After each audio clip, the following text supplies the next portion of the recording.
How to update games on Steam. Now, this specific method is going to be the most popular way of doing this, but it's going to be depending if you already customize your update settings. So before you can go ahead and update any kinds of games that you have on Steam is simply open up your Steam client and log in into your Steam account. At the left portion of your screen, you should be able to see Steam and click on Settings.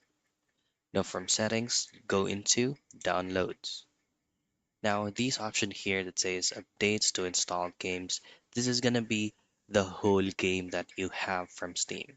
So you can either choose let Steam decide when to update or only update at the game launch, meaning you will only be or there will only be updating the game if you launch or play the game.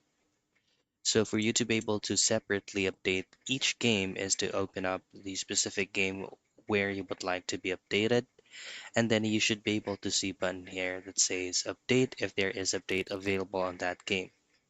You can also try to pause it, resume, install, and play. And that's basically it. That's how you update games on Steam.